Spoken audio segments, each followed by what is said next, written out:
Good evening, Dr. Brett Gilbert. How are you doing this evening? I'm doing great, Kim. Thanks so much for having me on. Oh, I'm so excited that you're here. I get to speak with the Brett Gilbert. I feel like you're known all over the world in all kinds of channels and different media sources. So I feel like I am being gifted a blessing right now having you on the air. So thanks for joining. Thank you. Wow. I'm excited to be here.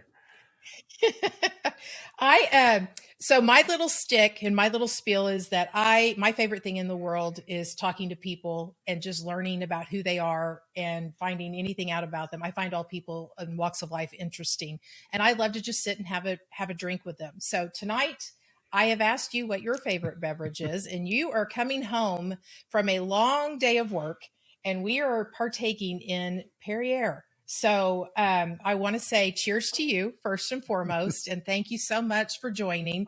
And you've been busy all day. I know you. You've been slammed at work, I'm sure. I feel like we need to maybe take a minute. Do we need to do some breathing exercises or Always. do something to wind down? So Always. feel feel free to take a moment for yourself since you've rushed right home and jumped right into this call. So Well, much wherever anyone appreciated. is listening to this, why don't we all just take a breath together? So, if we can breathe in to the count of 3, hold it for 2, and then breathe out for the count of 5. Okay. So we'll breathe All in, right. hold it, and let it go. So the key is that you always have the exhale longer than the inhale. And that's a key to relaxation, to activating the parasympathetic nervous system. So there's never a bad time for a deep breath. So that's always a good way to start. So how many times do you do that throughout your day? Oh, I do it all day long. And I try to, teach others too, especially as dentists, and then adding another layer to it, being an endodontist, taking a deep breath. I use cues through the day. So like, for instance, I always deep breathe when I give anesthetic. That's my cue. And then if I make a phone call, I always take a deep breath before the phone call. And a lot of times when I'm washing my hands before I go in to see a patient, I'll take a few deep breaths. And if you do that little hold at the top and then release, it can literally change your whole day in just one breath. And if you add a couple extras to it, it can add an even more special sauce. But it's really powerful. And that's just calming of the nerves, or what does it actually do for you? Out of curiosity. Yeah, so you're oxygenating. You're getting oxygen in through your lungs up into your brain. When you hold it, you're getting a little bit of alkalization of the blood. But in essence, a deep breath really stimulates the rest, digest, parasympathetic nervous system versus, where we're just reeling and we're going and we're in overdrive and we're in autopilot and we're in sympathetic, we're in stress response. And sometimes just the recognition that, wow, a deep breath might really help me right now is really sometimes all that you need to just reset. I like to think of it as just a quick reset. And if you have time to breathe, deeply for 30 seconds or a minute, you literally can change your entire mood, your entire perspective on the day. So breath work is huge in health right now. That's interesting. I have to say, I've done a little breath work. I have some anxiety. I have people who know me know I have tons of fear. People who don't know me think I'm fearless. So it's very interesting in how that works. But flying, I get on a plane, I'm claustrophobic. I start seeing that long, narrow tube. And my dad, who is a licensed practicing counselor, he actually was the one who introduced breathing to me, but never just for like changing my mood or anything like that. It was for calming me down from anxiety. And I will tell you, I get on those planes, and if I started having a panic attack, thinking that my ultimate doom is before me, it really works. I mean, just even counting the breath, like just counting and focusing on something Mhm. else. So I'll have to give it a try for my mood swings. I'm sure my husband and children will greatly appreciate that. So It really does help. It truly does. So I use it all day long. But in the morning, the first thing I do when I wake up is I do like 5 to 7 minutes of like significant breath work, and it's like the day has begun. It's amazing. It's really incredible. interesting. So I kind of dove right into talking with you there and didn't mean to do that, but I did want to say, I've known you. Probably, I was trying to remember when the first time, I know when the first time I met you was. I just can't remember what year it is, but it's been significantly, like at least 6 to 10 years, right? That Well, I've we known met you. in 18. Was it? Oh, was it? Yeah, maybe Well, no, before that casually, but we they're met for the speaking. meeting in 18. Yes, for the meeting in 18, but we met casually on the speaking circuit Yes. previously to that. And it's interesting, my first impression of you, which was probably um gosh, I that's what I'm thinking is about 6 years ago when you were speaking. You were so busy then, but you're so giving of yourself. And that was my impression of you, is that you're always giving. You are always filling somebody else's cup up, and you're a speaker all over. I mean, like I kind of alluded to in the beginning, you're everywhere. You are, I would say, probably one of the rarest people I know, because you are not tied. You're in endo, you speak on endo, but you're not tied to a company, you're not tied to a corporation for products of anything. You speak on anything and everything that you like to speak on, which is rare. But of that, you just take your personal time and you give to the things that you think are important. You give to the things that you think matter. And you seem to be busy all the time. Seems like you're full of energy. What would you say to somebody who says, God, he's always up here and operating up here and full of energy? Is that true? Is that Brett Gilbert? Is that who It you are? is. It is. I mean, I definitely have my moments. I have my days, but I don't let them last long. I move past things. I really look at, every experience that we're having in life is learning, and it's all part of our journey. So try to take the sweet and the sour all as the same thing. So I don't get too down, and I also probably don't get too up either. I probably just am just sort of wide eyed, like just enjoying the ride. But yeah, I am busy all the time. I do have an incredible amount of energy that I have a drive inside of me. I don't really know exactly, why, but I do know that it is oriented to serving other people. That's what really gets me going. And that can mean my family, of course, that they're first, my team, my patients, my friends. But I love to give. That's just my nature. But I also, you said something there, you said where I'm always filling other people's cup. And I think that there was a time when that was all I was doing, and it got me in a bit of trouble. And, you have to fill your cup first. And then when your cup is overflowing, then you have so much more to give. I didn't learn that for a long time. It took me till I was 43 years old, quite honestly. I just turned 47. So I've been on sort of a new trajectory of life over the last 4 years that's really changed my life. And so now, yes, my true nature is to give and it is energy, but now it's much more focused and there's a lot more reserve behind it because I do serve myself first now. And I never thought that that was the way you're supposed to do it. And so now that I understand that and I feed and fuel myself, then I realize how much more I have to give. And so that's why you see me everywhere. It's like Hamilton. He's like, why does it seem like you're running out of time? I don't know why. I love opportunities. I love to contribute. I guess when it's all said and done, I just want to feel like I gave my all to everything. And that's important to me for whatever reason. It's just inside of me. So have you always been this way? I mean, you've alluded to maybe that sometimes you didn't allude, you actually said it straight up. You used to not give yourself, put yourself first. You used to just only give. So what does that look like compared to what you look like today? What was that like? Yeah, to be honest, it was a journey of self-love, of, going inside, figuring out and recognizing that I had a lot of pain that I had buried inside of me. And we all do. That's something I've learned. It's like, it's same devil, different details. We all go through childhood and we all grow up and we all have these things. And I had a lot of things I had to work through. So with carrying that pain and some shame as well, internally, it was a constant critic. I appreciated the things I had accomplished, but I was constant critic and, couldn't make it where I was, good enough. It's that not enoughness that a lot of us suffer from, probably most of us, except maybe my wife. She's like born a little Buddha or something. But really, like Lucky her. just like I think the biggest difference to answer your question is, from outside of my skin to the world, it probably looks very similar, but from the skin in is a completely different relationship. And it's one based on love and support and sort of an understanding that this life is what it is. I believe there's lots more of them personally, but I think that it allowed me to sort of realize that I'm a soul. We're spiritual beings in a human being body versus a Hmm. human being living a spiritual existence. So I've gotten a lot more spiritual and a lot more like a bigger picture on what this life is about, and the fact that the way that you make people feel and the things that you do to support them are really the important things, not how much money you have or how many things your name is on or anything like that. So I just really love people, and I really feel connected to almost every person I meet. Even, there's a saying of we're so much more than our personalities.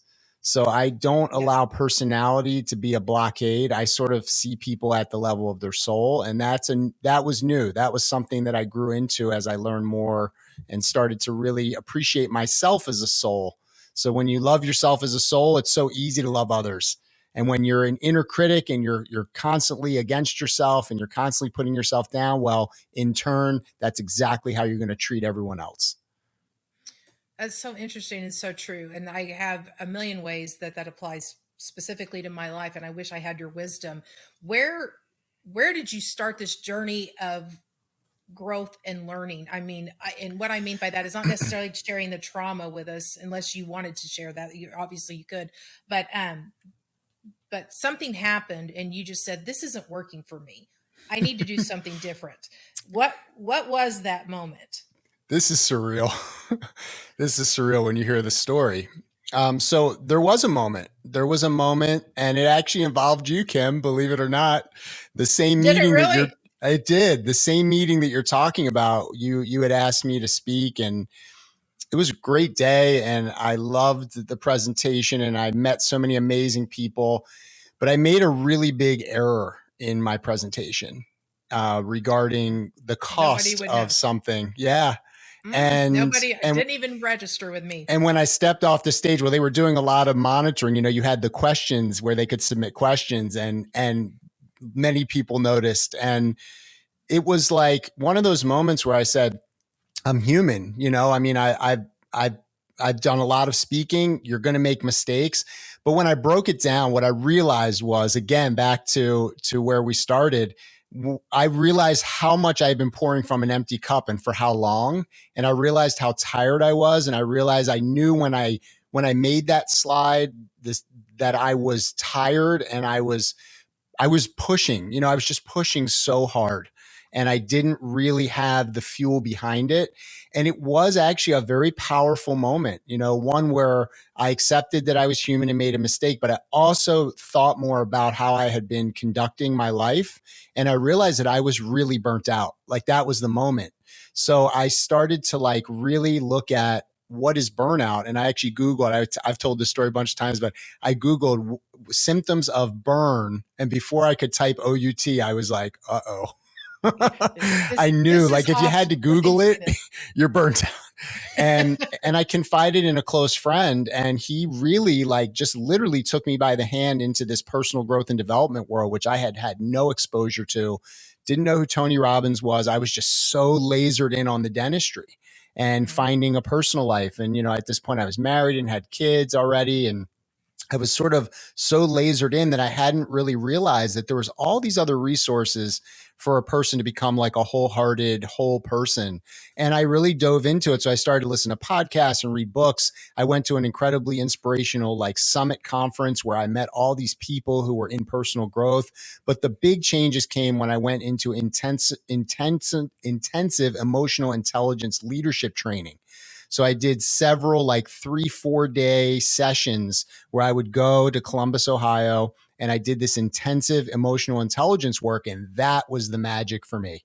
That was when I was starting to strip away the bandages, the pain, starting to accept who I was, remembering who I was as a child and what that child's spirit was, what that child wanted to do in the world.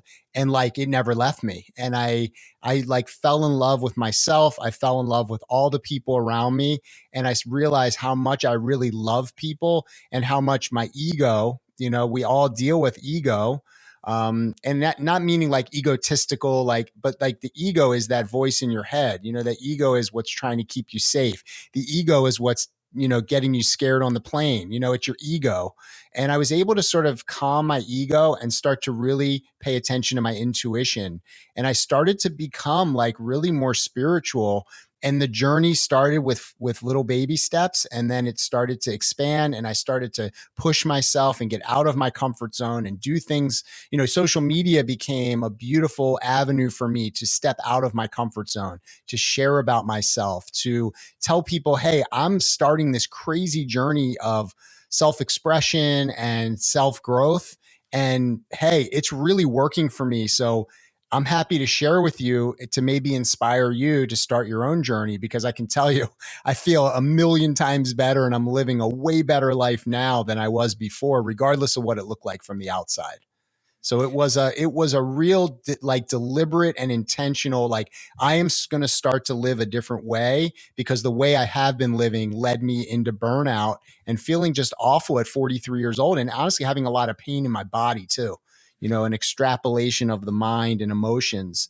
And so it was a pretty remarkable moment being on that stage with you in your room, Kim, and having this I had happen. And it was like a massive high and a massive low all at the same time. But it really allowed me to look at myself and realize that I was not, the way I was going wasn't going to be sustainable. It was genuine. Like I was feeling like, how am I going to, I was even like sick of practice. Like I didn't want to practice. I was just feeling like painful. And I bet a lot of people can relate, and it's easy to cover up. It's so easy to cover up. So many people are covering it up. And ultimately, we definitely in 2022 versus 2018, I think personal growth and development, I think wellness, I think mental and emotional health are so much more out in front. And somehow my episode and my journey started just before the whole gates, I feel like, started to flood open. So it's amazing for me as a teacher, because I love to teach so much. I mean, I just love to teach.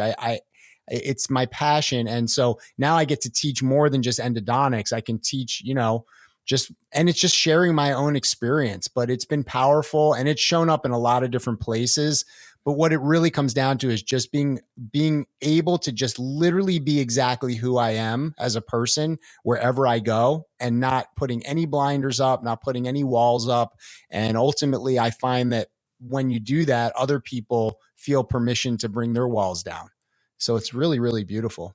It is beautiful. It's empowering is a word I would use too. As I sit here and listen to you, I find myself being envious of that ability to do that, because I am one of those, and I'm sure many out there are, is a person who's always seeking approval, working harder to prove that you're good at what you do, that you matter, you make a difference, and earn value, I guess, from other people.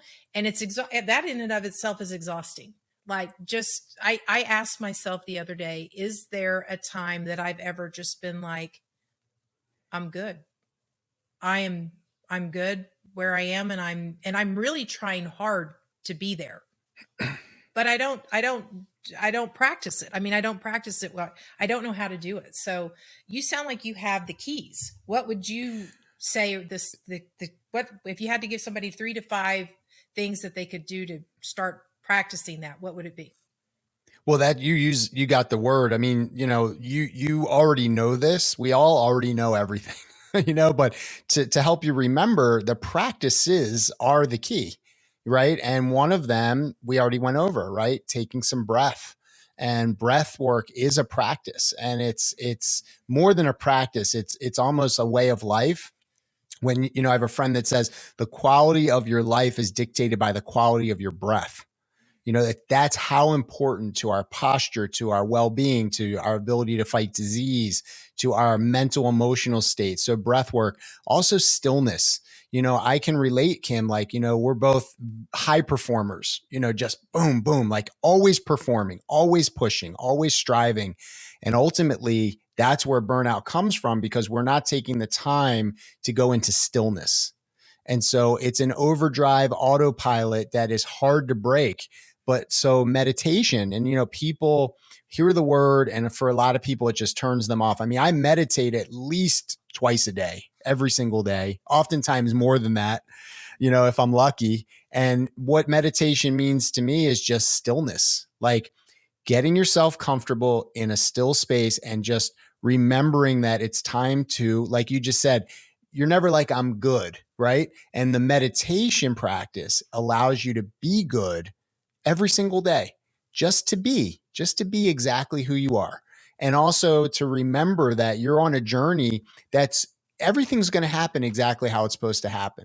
So Yeah. although we feel like we're controlling it, we're just in the roller coaster, just strapped in. We think we can steer, but we can't. And it's a Right. really difficult thing to let go of. So I find that stillness or meditation is really helpful. So breath work, meditation, or just stillness, meaning you could stare at a tree, but the key is that every time you start to feel the thoughts are coming, is to realize that they can just pass by like clouds in the sky. Anytime you start to realize that because meditation isn't shutting down your thoughts. It's just acknowledging that when you realize you've gone off into thought is coming back to your breath, right? Sitting, taking some breaths.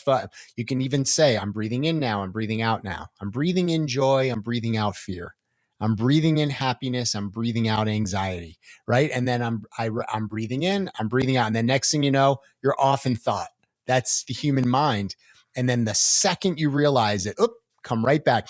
I'm breathing in again. I'm breathing out again. And if you start to just play with that in a quiet space or in nature, you will be surprised at the massive reset that you get and the peaceful feeling, because in reality, we're these powerful beings that have been pushed into these little tiny bodies, and we think that we're caught, like we think we're little, but we're really, really big. And conditioning in society and all the lessons that we're taught as kids, they teach us to be small, and your ego is trying to really hard keep you small.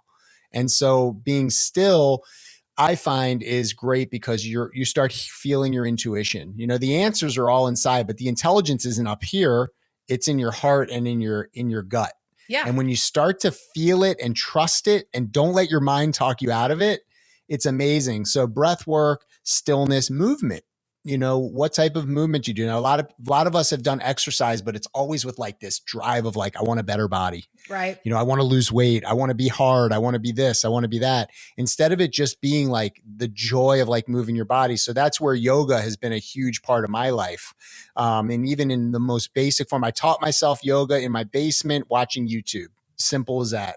I literally just stuck to it. I have found these instructors. There's a million of them. The other thing, so that's 3 of them. I'm going to take you to 5. The 4th, which is really important, is journaling, which was the hardest thing for me to do because I have the worst handwriting. You literally can't even believe my handwriting. It And it can't be worse hurts to than write. mine. Like it's like it even hurts. But when you're feeling like, especially at night, you can't fall asleep and you have start writing. Sometimes even just like free writing, just whatever comes to mind, or decide what's important to you, talk, whatever. But I find that writing or journaling is one of those as well.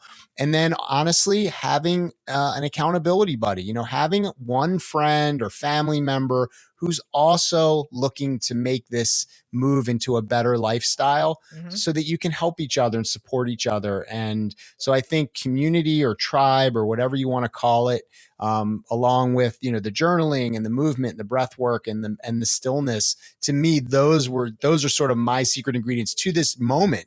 Even before I came here, I also love crystals. So I've really gotten into energy. Mm-hmm. So this is Amazonite. So this is for the throat chakra. So if I'm doing like a podcast like this, I want to have the energy through my throat chakra. So I've really sort of embraced that there's a whole lot more than what we learned.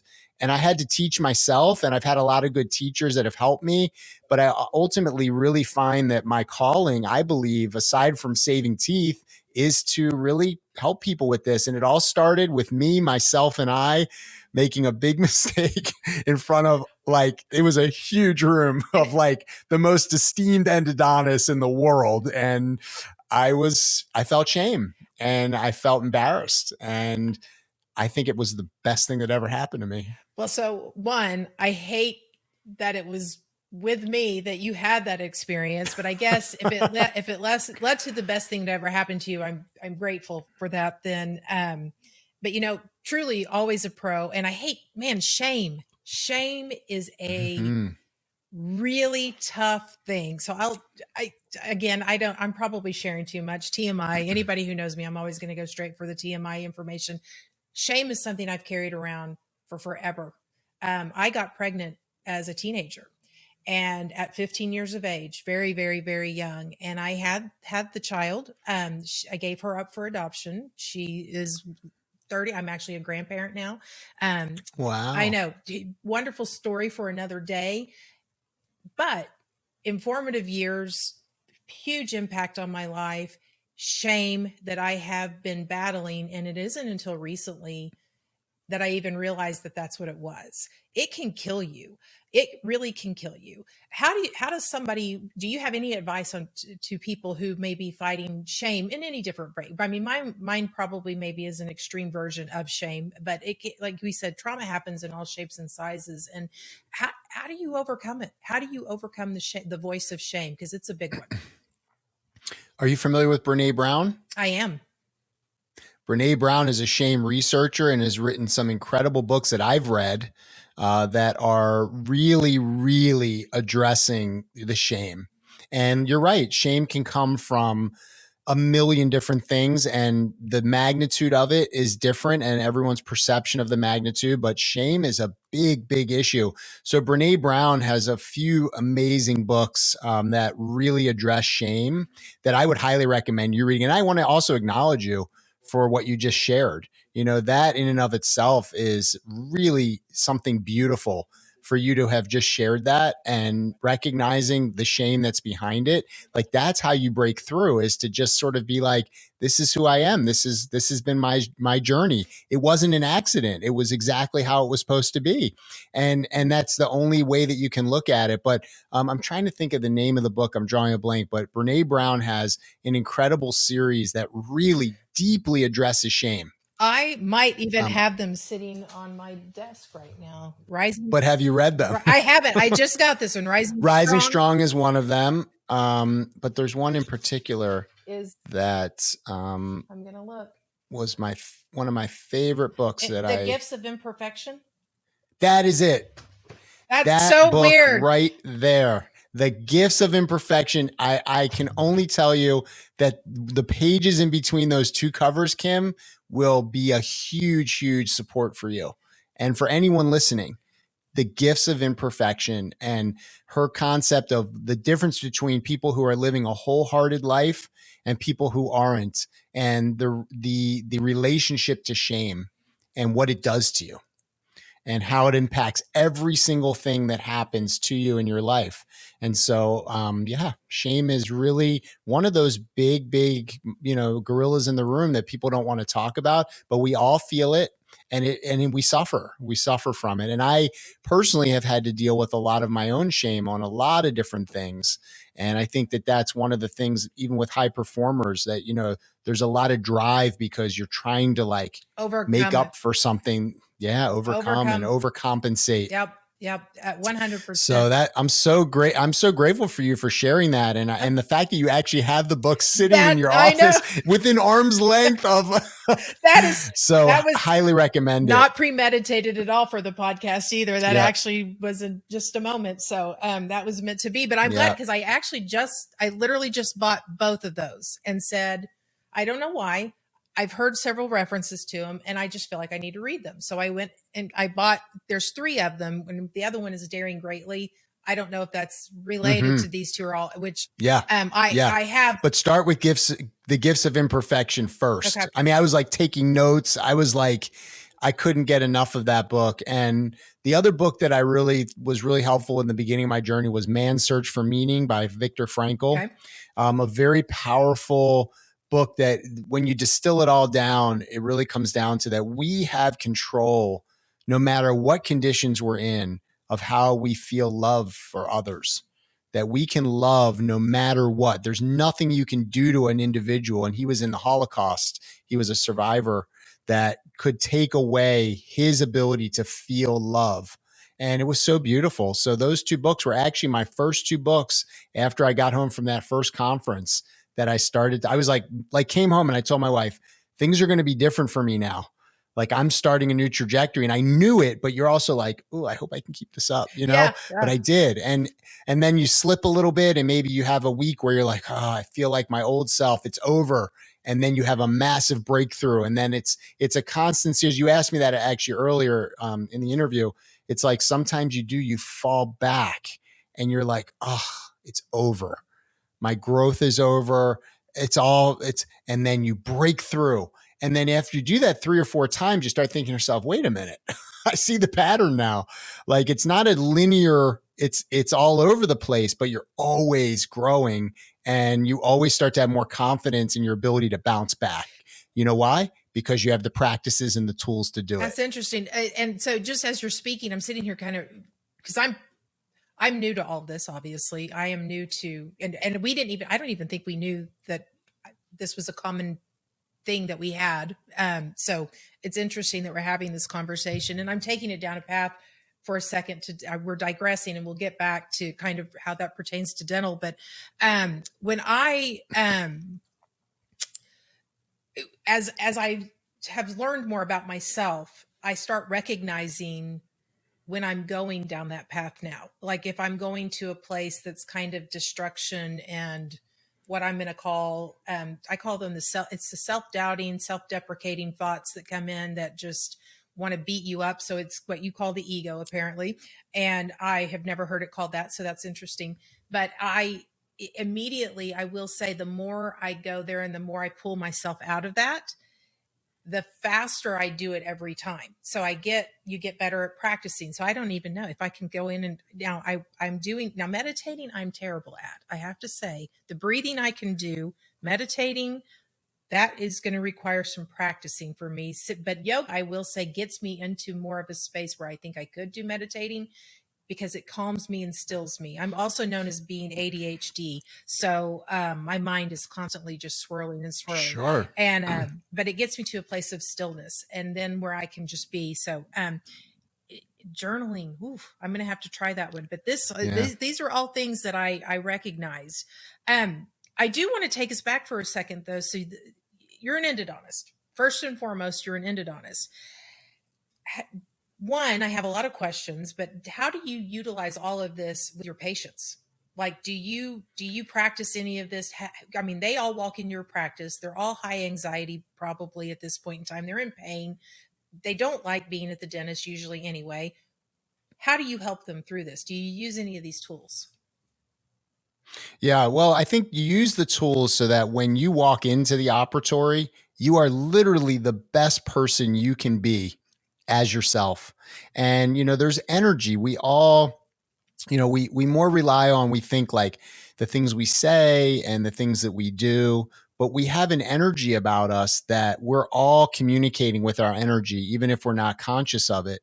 And so I think that my energy comes in, when I've already been up in the morning and I've done my breath work, I've done yoga, I've done my meditation, I've journaled, I've taken a cold shower, which is another one we didn't talk about. And now I've been up for 2 hours taking care of myself. And now I'm sitting in front of another human being at 8 o'clock in the morning and I am open and I'm alive and I'm awake and I've nurtured myself. I've honored myself. And now it's time to honor and nurture someone else. And I think that they sense that. I think when they're nervous, my energy calms them down because I can feel them. I can feel what they're feeling. One of the bigger problems though with energy as dentists and endodontists is that we're also absorbing the patient's energy because you almost have to go in there, get who this person is to help them get through what they're perceiving as a scary procedure. And sometimes when you come out of it, you've taken some of it with Mm-hmm. you. And one of the reasons that I think a lot of times I felt so burnt out was because I was taking people's energy with me and not recognizing that it wasn't my energy. So that's something that really weighs us all down. So I had a friend that gave me a great analogy. So now when I walk into the operatory, that person has an aura or a bubble, and I have an aura and a bubble. Well, I'm going to take my bubble and I'm going inside their bubble because now I can feel them and I can help them and I can relate to them. But then when I come out, my bubble comes out intact. I've absorbed nothing, and I'm moving on to the next bubble. And just conceptually, that really helps. And it doesn't matter if you're a dentist or anything, in any work, any family situation, just saying, and there's a movement called access consciousness. It's not quite as mainstream that I'm really into. And they have a simple question. You say to yourself, whose energy is this? And when you ask yourself that question, if you feel lighter by asking, it wasn't your energy. And if you feel heavier, then it probably is your energy, and you want to look a little bit deeper into that. But energy is a huge part of, as a dentist, being successful in your relationship with patients, because they feel your energy more than they hear your words, or they look at your scrubs, or they see your fancy equipment. They feel you. Yes. And if they feel you and they like what they feel, you're in great shape. They trust you. They're happy. They're not scared. But if you're not sure who you are, and you're putting out energy that's all over the place, people are going to be a little more withdrawn from you. They're going to be a little more reluctant. And so there's a lot that goes into just energy. And I think that the way that we address our energy is all of these practices that we're talking about. And you said something about you said, I'm not a good meditator. And I think I wish I could just like get rid of the word meditation and replace it with something like sitting still and breathing. Like the word meditation is off-putting, because people have the sense that you're supposed to not think and you're supposed to be very disciplined. Yes. And truthfully, you can meditate while you're washing the dishes. You can, anything that allows you to sort of get in rhythm with yourself and inside. I call it sinking into your Okay. skin. Sinking into your skin and just realizing that you don't have to be responding to stimuli that's coming from outside all the time. You can just go inside and control all your environment. And that's what I consider meditation. Interesting. I am, and you're right. The word in and of itself creates a certain angst for people, because I start thinking confinement. I start thinking, how do you not think? That's the first thing I go to, is how do I stop? I can't Mm-hmm. stop my brain even when I want to. How do I stop it when I'm trying to, like, supposed to be doing nothing? So I will try that. I will try stillness and breathing, and I will try using the breathe in joy, Yeah. breathe out anxiety, breathe in joy. I will try Yeah, it. it's a good one. And and for the meditation with the thinking, I've had a great analogy. Is like, imagine you were sitting at the side of a babbling brook, and the water is flowing by and relaxing you. And every once in a while, a leaf or a duck or a bird floats by in the stream, and where it comes, you're looking right at it, and then it goes. And now you're just looking back at the babbling brook. Well, that's how we can make an analogy for Mm. thought. The thought is coming, you see it, and then you just let it go. And now you're back, and now you're, and then another thought and a million more thoughts, and that's fine. It's more the acknowledgement of, oh, I'm thinking again. I need to go back to breathing and and it's amazing. And then also like feeling into your body, focusing on your hands, focusing on your feet. And there's some cool meditations where they'll do like a body scan. And that's when the magic really starts to happen. Because when it's over, you're like laying there and you're like tingling from head to toe. You haven't taken a drink, you haven't had any drugs, but you feel high. And that's when you start getting hooked. If you can have one taste of that, then all of a sudden you don't care if it's called meditation or anything. You just That's what I'm want doing. more. And that is something I would say I really look forward to that feeling during the day. And it's let's just not call it You know what? meditation. At our next Vision Summit, U.S. Endo Partners Vision Summit, you should lead a not meditation. I did. If you Well, I remember, didn't. I I did for a didn't get minute. to Oh, go you because weren't I was there. I had COVID. Well, I didn't have COVID, but they were worried I would have it, and so because I had been exposed via several people. So anyway, I didn't get to go. I actually I, did it, and everyone, and I've done it in all my lectures since 2020. If you come to one of my lectures, like I was at Midwinter just a few months ago, I had a packed room. I had everyone meditate. They meditated 2 different times during the oh 3-hour wow, lecture. It's become a thing, and I've just tried to integrate these lessons, because I think when you're teaching endo and you're teaching taking a good breath, they go together. It's like I tell a general dentist, like, look, you're going to feel anxious. Guess what? I feel it when I walk in to start an access opening. So take a deep breath and now start your access, like, and it really That's good to know. helps. So you're speaking at the AAE coming up here in a couple of weeks, and so Yeah, are you doing the can't wait. meditation there? Well, it's going to be a little harder. I'm part of both of my lectures are part of a 3-person Okay. panel. So I'm just not sure. I don't have a ton of time, but I'm going to see if I can work it in there somehow. Yeah, somehow Okay. I will. I'll have to catch it then. I'll have to come and see how you do it in Yes.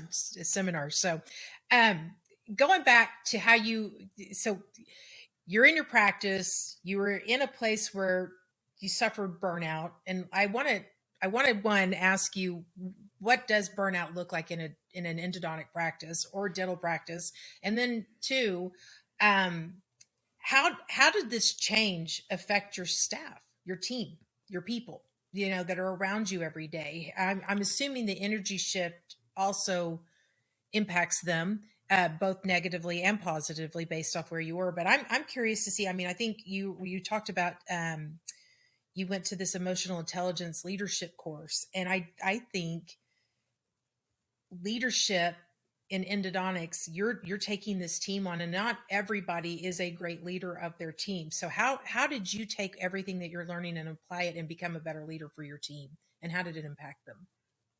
Yeah, that's a great question. I mean, they were part of the journey. Like, they knew that I'd expressed that I was really I was going to try some new things.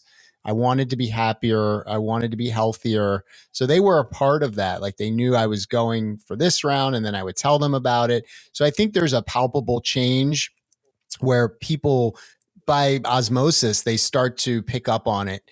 But also in the office, I'm so busy. I'm from patient to patient to patient, charts, phone calls, blah, blah, blah. And I don't often get as much time, like, just to sit and relax with my team. But it does rub off, and they do start to want to pursue different things on their own. They see, when someone that you care about and so well, you see them go through what's basically a Mhm. transformation. You're sort of like, well, if it's working for Might work for him, me. maybe Yeah. I'll try some of that. But I'll tell you, the team that it's impacted the most, that's my family. My house I is That's what different house, I was going to different ask. Did your family. wife feel like she's not married to the same person anymore? She was so supportive. I mean, it was like, we have an amazing love story, and we are truly just have been so in love with each other and have had such a beautiful relationship. And for a partner to have the security in that, to like encourage someone to continue to sort of expand. And that's meant expanding into new friends. And I have a lot of really close relationships I formed with other women as friends. And like, she's so secure in our relationship. And like I said before, she's sort of like a Buddha. Like, I'll tell her something I just learned, and she'll be like, wait, that's not like second nature to You're you. Like, not you don't doing know that that. already? And I'm like, no, but I realized that's what I was attracted to about her, I think, was just that she was like, had this stuff in many ways figured out. But our household is just so different because, I've sort of gone for things, and I've like pushed myself to like dream big and like believe that I'm going to get there. And, so many of those things have happened. And so everything is like super positive. Everything is like, let's just live life. Like, let's live. Let's not live in fear. Let's not live in doubt. Let's just live. And we are really doing that. And it's been remarkable to see the shift, because I would say that I lived most of my life in fear of everything. And unfortunately, my girls, as they were growing up, they were very fearful kids. Well, why were they so fearful? Well, because I was scared of everything. What if this happens? What if that happens? What if this? What if that? What this is going to go wrong? What if that goes wrong? And that plays out to the kids. And now it's a completely different scenario. And they've shifted. My wife has shifted. And so it's been really beautiful. And the next thing is my parents, who I, at times have had a little bit of a rough relationship with. They have like completely transformed. They're totally behind it. They're doing cool things that they never did before. So it really does rub off. And that's why it's called emotional intelligence leadership training, because the expectation is that you're going to learn this, you're going to practice it. And by doing that, other people are going to learn from you. So it is a beautiful way of leading humanity by doing this really deep inner work. That's not easy. It's very painful, but the rewards of it are so freeing. And that's been my That's exciting. experience. I can't even imagine just living in a world where everything is all positive all the time. So I Well, it's and so that's, let's address that because you asked that before. So so yeah, so a couple things. Burnout feels just like awful. You just feel awful. You're not seeing things clearly. You're in a negative thought pattern. You're tired. You're in pain. You're not sleeping well. You're not happy with the life you're living. And you start to like at its depths, you actually just feel sick and awful. And so I have vacillated because, I had a really busy year last year. I was really committed to growing my practice and I pushed myself honestly to the brink. Like I was at the brink and I did find myself back in burnout Mm. around the holidays. And I was scared because I was like, oh my gosh. But then immediately I was like, but wait a minute. I be the first time this happened, I didn't know what it was and I didn't know what to do, but I know what to do now. So I rested and I meditated and I took it easy and I journaled and I did my yoga. And next thing you know, I wasn't burnt out anymore. So you do have the toolbox. So it's like, I look at personal growth as like learning and collecting all these tools on this big giant tool belt. And you may not pick up one tool for a year, but there's going to be a moment when you need that tool and you have it and you remember the babbling brook and the leaves going across, or you remember the cloud in the sky, or you remember, to just tell yourself, breathe in joy, breathe out fear. Like these are tools and you carry them with you all the time. You never forget them. And then when you need them, they're there. And that's been the best, is that my tool belt is getting bigger and bigger all the time and it'll probably keep growing. And I use that every single day in so I different think ways. interestingly enough, what you're saying is probably most people experience burnout at some point in time in their life, whether it's in dental, whether it's endodontics. I mean, I feel like I was probably there just a few weeks ago. It seems, I'm getting ready for the AAE. We've got this big production that's going on. We've got a new boss. We've got a new Mm-hmm. CEO. We've got all these people. And it's just like all these conversations and trying to deliver and everything. And all of a sudden, my perspective, I everything was starting to be gloom and doom and second guessing, and everything seemed personal to me. Like everything coming at me was a negative. It was nothing. It was all personal and judgmental and negative.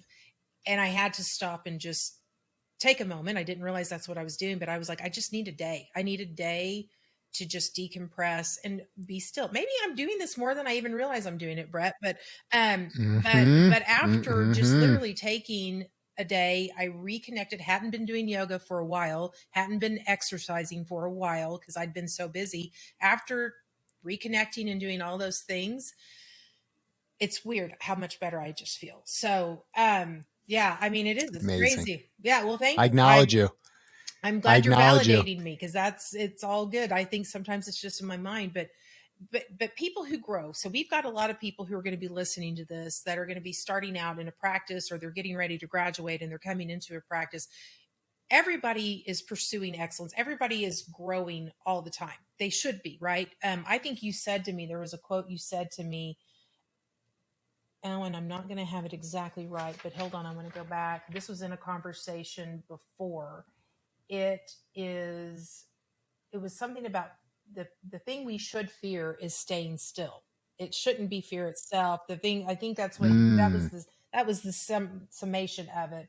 Staying still, that's what it is. Staying still is what we should fear. And so what would you say to somebody who's just starting out? They're going to experience burnout possibly, but maybe there's a way and a mindset that you can give them of, you need to personally grow all the time, not be fearful of change, look change in the eye, stare it down, go for it, but recognize some of these things. What kind of advice would you give those people? So is this for Yeah, new the endodontists that new are coming out because they're endodontist? not suffering from burnout yet, right? They're passionate. They're full of, the spice of life and what's before them, and they're going to take it. And their first thing I think they're going to say is, "I need to pay off my debt. I need to churn and burn and work this. I need to get rid of this big, huge mountain of debt that's on top of me." And that's probably stressful in and of itself. How should they approach it based off what you've experienced in life? Well, I think, yeah, obviously adopting good practices, but I think the biggest thing is, again, is looking at yourself and your relationship to yourself, because self-love and self-kindness and, being aware that you've entered into an extremely difficult field. The procedure is challenging even for the most experienced clinician. So you're going to get into situations where things are not going to work out the way you'd hoped. And I remember as a young clinician knowing in my mind what I wanted to do and not being able to do it with my hands, and how frustrating it was. So my advice is to realize that you're going to be on a curve, and you have to realize that everything that happens that is not how you expected it to be or how you hoped it would be is actually this beautiful golden nugget of learning. And it would be so easy to say, well, I did bad. It's my fault. I'm not good enough. I'm never going to be good enough. I'm not as good as this person. And to literally look at it and say, no, no, no, no. This is learning. This is that golden nugget. And so being kind to yourself, recognizing that you have so much to learn, and accepting that as it's going to come in mistakes. It's going to come in errors. It's going to come in misjudgments. It's going to come in saying the wrong thing. And it's all beautiful learning. So that would be my advice. And again, all these practices would support someone's ability to put their ego down and allow them to see it in this light. On the flip side is, the more experienced clinician who has been in practice for a long time, sort of on autopilot, and now is, being successful, and maybe now being a little fearful of some of the changes that are occurring, and that might mean in technology and the procedure. It might mean in, the fast paced nature of practice efficiency, or it might even be in, owning a practice. And is this the way? Is this the only way? And being able to realize, maybe I feel fear in changing. But what I was saying, I think in that conversation is I personally think the greatest fear should be in sitting still and not going with the times and with the flow. And so to me, that's one of the biggest parts about endodontics right now is there's so many changes, and it's easy to be fearful of them. But at the same time, your fear could block your ability to see that maybe it's actually a million times better. And it's an incredible opportunity that's in front of you. And, I address that myself because I really was sort of in that rut of, like practice is great. I'm successful, but yet I don't feel that great all the time. I'm worried about a million things as a business owner. And that is a negative cycle of thinking.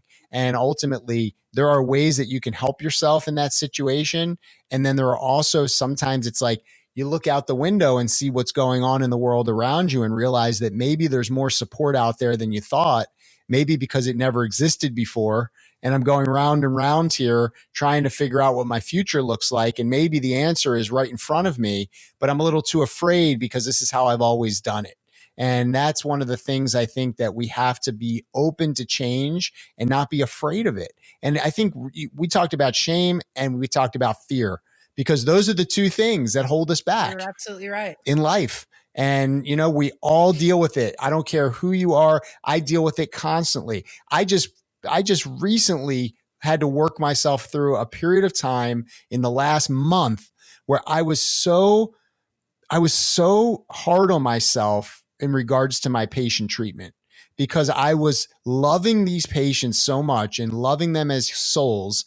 And if things were not perfect, then I was like coming down on myself. It was like a reverting back to how I used to be. And I was telling my wife about it. I talked to a few people about it. I'm like stuck because I'm trying to be perfect, and it's making me crazy. Yeah. There's no perfection. I would tell the youngster, there's no perfection. It's excellence is the goal, right? Perfection's accepted, but excellence is the goal. Do your very, very best. I have a friend that says, if you wake up in the morning and your goal is to do your very, very best, that's the only thing that can ever be expected of you. The outcome of that is out of your control. And that's something that we all have to learn. It's funny because at the AAE, I'm giving a talk on, it's the derailment track. It's a case that went wrong. It's a case I made a procedural error on, and we're sharing these. And it's a great exercise. I hope all the youngsters show up because it's so important to hear this. There's no perfection. right? But there's a ton of learning. You know how much Zero. learning you get out of perfection? You learn from your Nothing. You failures. learn nothing.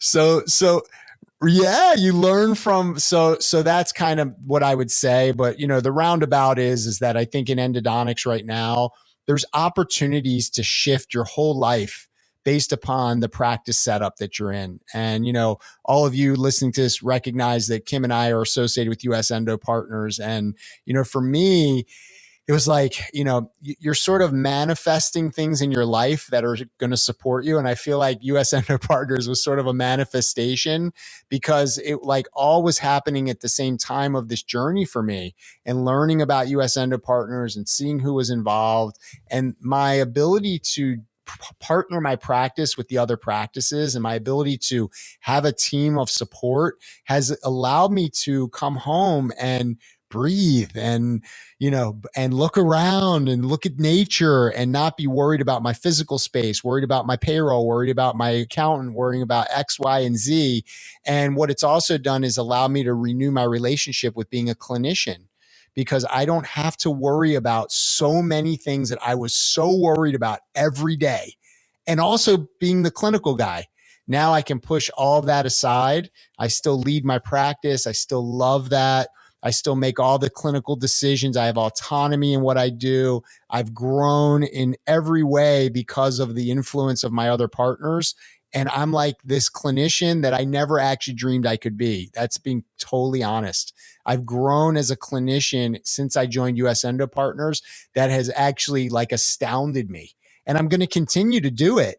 But I like, even my day today, like so much of my day today was predicated on the things I've learned being a partner of US Endo Partners in so many different ways. And it was a great day.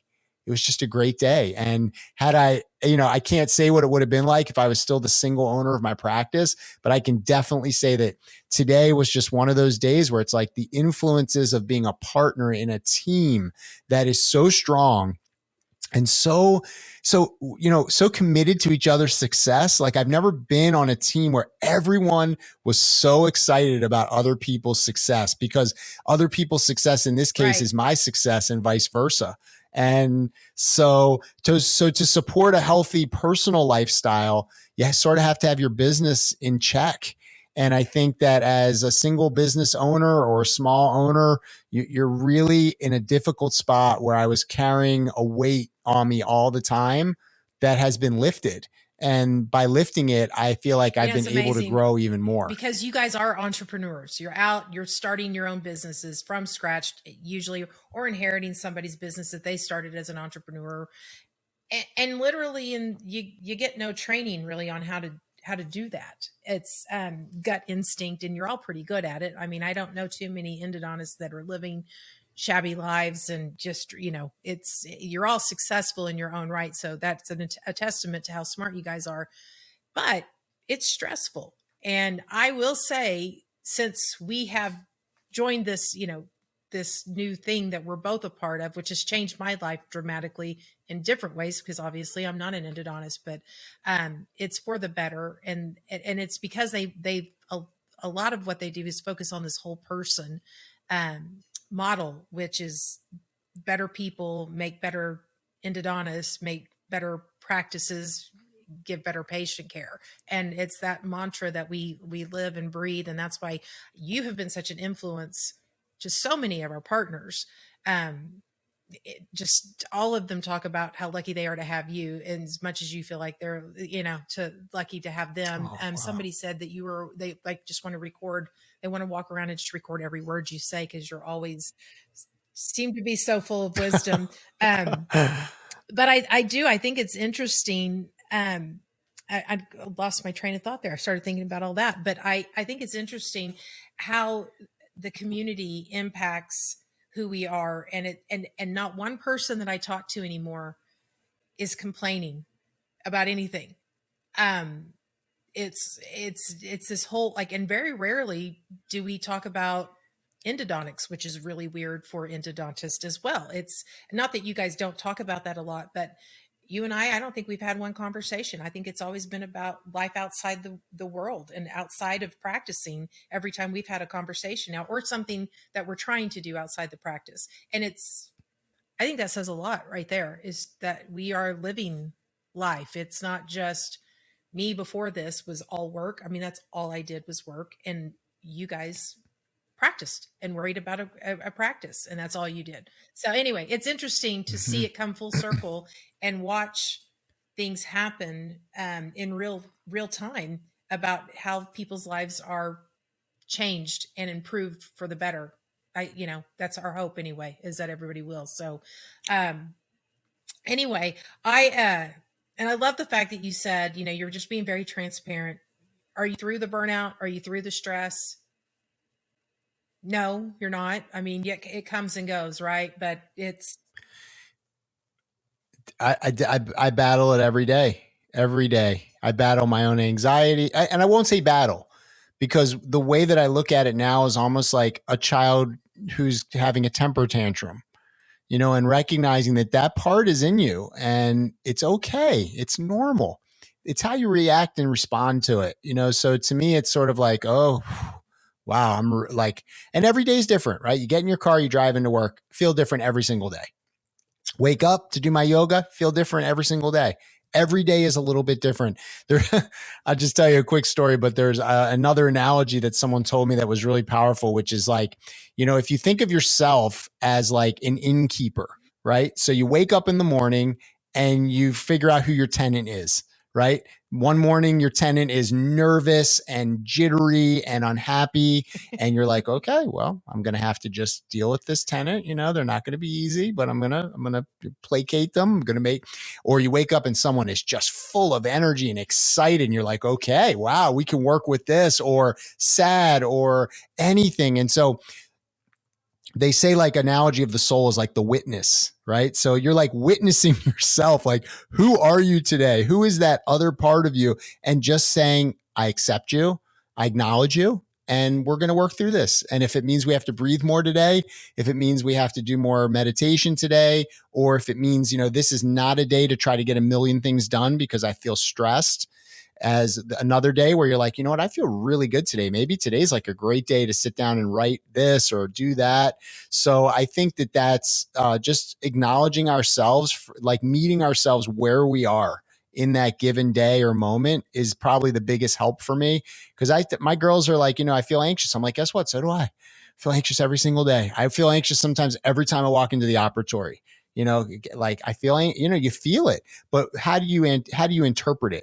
Is it something that's going to shut you down, or maybe it's just some really good energy that's like got your heart rate a little higher, so you're awake, you feel good, you're like ready to roll, like it's telling you that it's time to perform.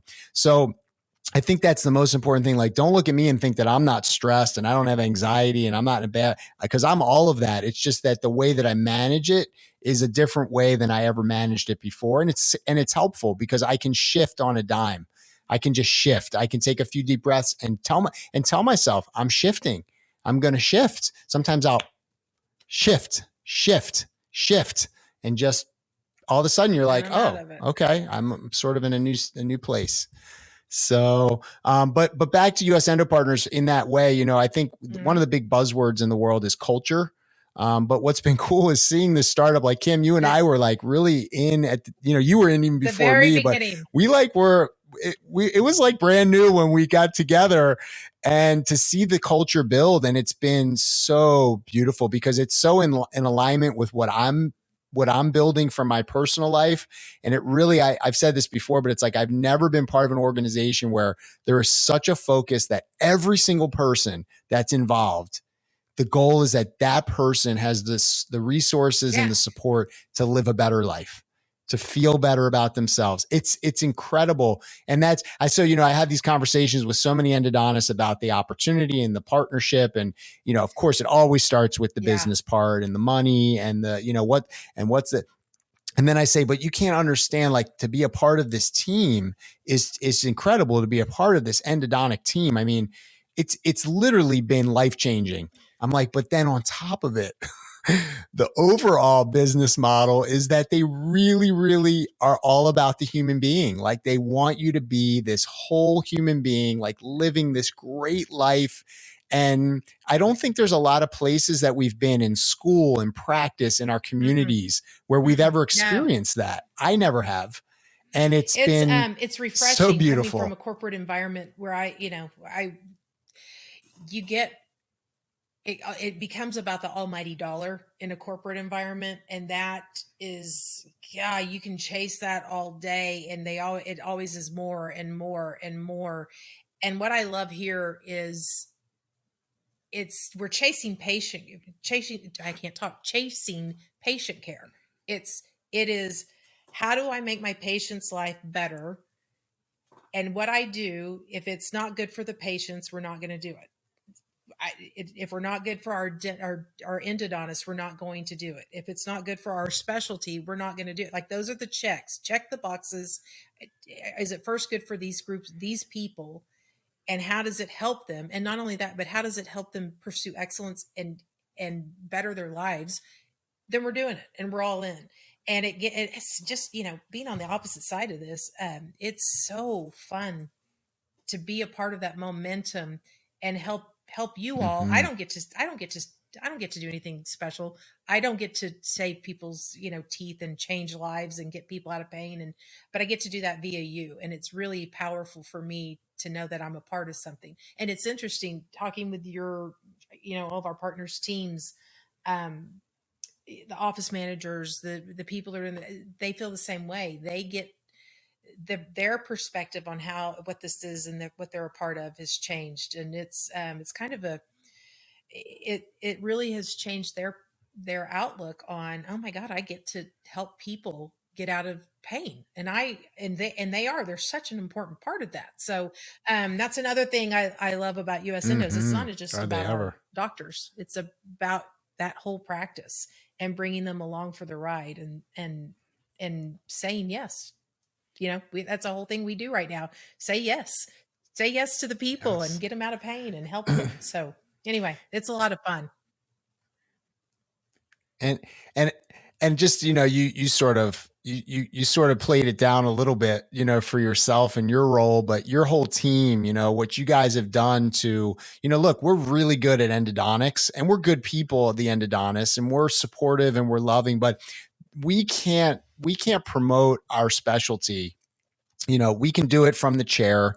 Some of us can do it from the podium to some degree, but to have such strong support in your team and the whole US Endo from the business side, I mean, the culture has been built where it's like, yeah, like guess what? We're in business and everyone wants to be successful and abundant.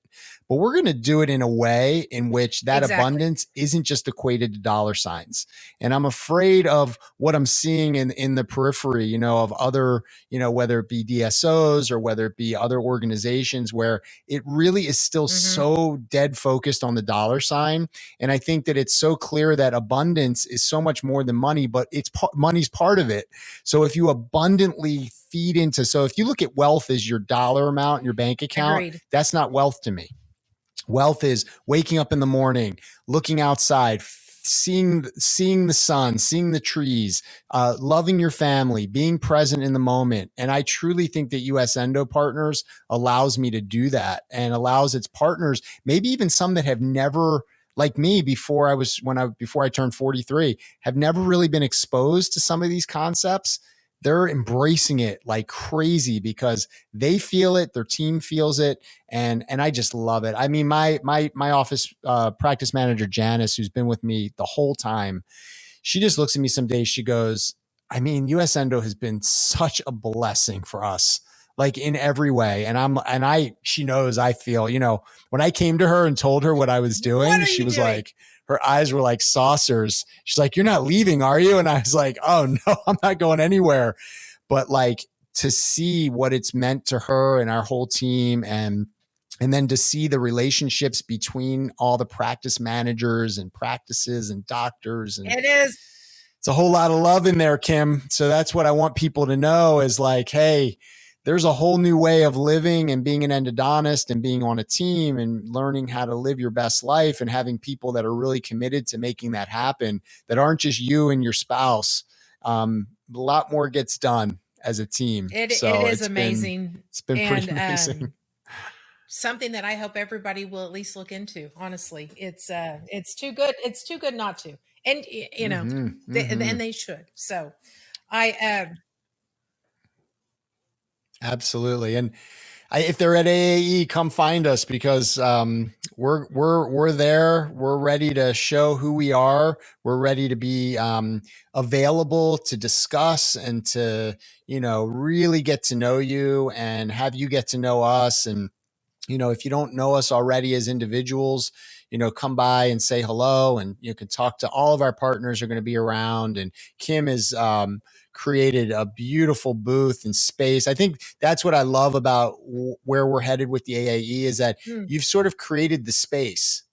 And that space is for us to be there as endodontists, be there as partners, be there as colleagues that are, it's sort of like, if I know, and I know by experience that I've encountered and embraced something that's been so amazing in my life, I want you to be a part of it. Like it adds to the strength of it if you're a part of it. It doesn't take anything away from the ones that are in it, loving it. You come on, there's no scarcity here. It's all abundant. So we just want you to be a part of it, and you make us stronger. And then my success is your success. Your success is my success. If I can help you with something, I'm going to literally help you in this moment. That could be clinical, that could be life, that could be business, that could be, anything. Like I can get on here right now. Oh my God. Yeah. Kim, how many partners do I have? Like 200 now? Close I to got to 200? do the math. I haven't counted Close them to in 200. a bit, but the last count I had was like 180, I think 180. So yeah. So I've got 180 partners. And if I text any of them and ask them a question, they're going to get back to me immediately. That could be something clinical. That could be something like, hey, where do you order this? Or, hey, I've got this case situation. Or the best is when I have patients on vacation. It's the best. If I have a patient calls me with a problem on vacation, I'm like, oh, where are you? Oh, yeah, no, here, go. I've got a partner right there. Like this is top notch. And so, yeah, it's like, we're not trying to get you to drink the Kool-Aid, although I got to tell you, it's sweet, it's cold, you it's should tasty, totally and drink you're going to love it. I love that. Well, and they should. They could. If you do come by the booth, we'll be doing the podcast there. We're doing an a Formula One giveaway of $15,000 VIP experience. I know. So you can come by and register for the chance to win that. And then we've got coffee. We've got partners galore that will be there to chat with you, and we've got speakers in the booth. You're going to be one of our speakers one day or 2 days in the booth, actually. So yeah, come by, have a conversation. That's all we care about. But I am. Yep, that's it. No strings attached. But it's something that, what's amazing to me is I haven't encountered one partner that is like, oh, I wish I hadn't done this. In fact, when we were at our vision summit, we were broken up into small groups, and everyone in my small group was like, this is the best decision I made besides getting married. Not everyone said that, but some of them did. I did. But they're literally like, we walk around like, this is the best professional decision I ever made. Done. Like there's no question about it. Why wouldn't you want to explore that? And I like the way you're putting it, abundance, because abundance is the right word. A lot of people get caught up in, what am I getting paid up front? When am I getting paid? What's the multiple? Like these are all terms that you hear over and over again. When you focus on the right things and you do the right things and you put the right metrics up there, which isn't dollar signs, it isn't multiples, it's how many patients, how many people are we taking care of, are we treating them right, it's quality over quantity, it's all those. It's when you focus on the right things, the rest of it comes, the abundance comes. And so and that's not for everybody. Some people might, and I'm here, like we're talking like there's not good money in this, and that US Endos is not about the money. There's good money in it. But a lot of people, if that's all you want to focus on, you're probably not the right fit for us, and that's okay too. So,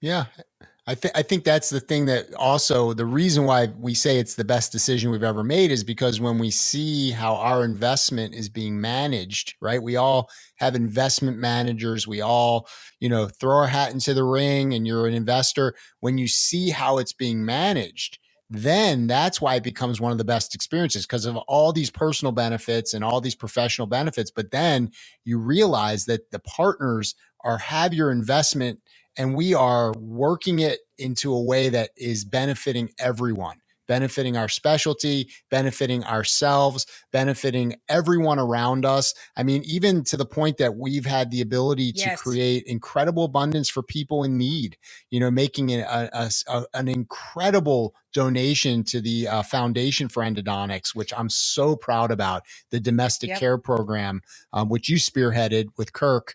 And I mean, so we're spreading the abundance, we're spreading the love. And ultimately, I know that my partners, from every single one of them, are incredible stewards of my investment. And same with me. And that comes from the way that we live our lives, but it also comes from the way that we practice. It comes from the way that we really represent the fact that we are in this for the long run. All of us, we're so excited to grow with this entity. We're so excited to grow the specialty, to lead it, to make sure that it's always in the hands of endodontists. Because Kim, you know better than anyone working with endodontists all these years, you'll be hard pressed to find more passionate, like people that geek It's out on funny. their profession like Endo. And that's what this is about for us, is we're owning our future as doctors, as humans, I and have to for our say, it's families. funny. So it's just really We've so expanded beautiful. my team specifically, and both of these people have come from my personal life. Like I know who they are, and I brought them on board. And they have said to me, they're like, I just want to be a part of whatever this endo thing is that you're always talking about. Because all I say to them is, there's just something about endodontists. They're the best people in the world, and you are, you're passionate. It's the drive and the passion and the whatever it is behind all of you. It's infectious. And it's so funny because now that they're both working with you, they're like, I don't know what this is, but I love it. I love working with endos. I was like, I told you you would. So anyway, yeah, Yep. yep. And with So that, true. I have So had true. you on So for a really beautiful. long time. So I feel like we should say, I've loved it. It's been so funny because I feel like I've gotten to know you better and we've had such a great conversation. I hope it will be helpful to people and, in so many different ways. But I can say that, being a part of this and even like right now, like this to me is joy to be sitting here talking to you. You're part of our partnership, to be talking about our partnership, to be talking about, living a better life, because I think ultimately that's really was always the goal when you put yourself through all best this life. Yep. school and all this training. You wanted to live your best life. And even if you're sometimes you're living a really good one and you can't allow yourself to believe it could be better, right? That's another thing. That's part of the not enoughness. So if you allow yourself to dream, could it even be better? And the answer is it is. It's better on this side, and I got 180 partners that'll We attest do. to it. So It's proven at we've this got a point in track time. It's a record. pretty good clinical study. So it's working for sure. So Yep. well, I can't tell you how much I appreciate it. I am going to now start my mornings breathing, having stillness. I'm going to make sure I get my movement in every day and my yoga. I'm going to try the journaling, and my husband is my accountability partner. The key there is, will I let him be? The problem Beautiful. has been he holds me accountable, and I tell him to be quiet, and I like quit bossing me around. So I'll work on that too, Brett. I will work on all those things. So I really Yeah. appreciate your time. We are. Thank you We're a so work much. in And I'll read my progress. books. I'm going to get my books read. Thank you. So, anyway, thanks for all your advice. I appreciate you just as a person that you are, and the service you give to all the people everywhere. Um, you're a good man, Brett, and we're all lucky to have you in our lives. So, all right, well, have a Thank good you. night. Get to your Thank you, Kim. family and go chill Thank you out and so relax for much. a little bit. Your work time is over. All right. Take care.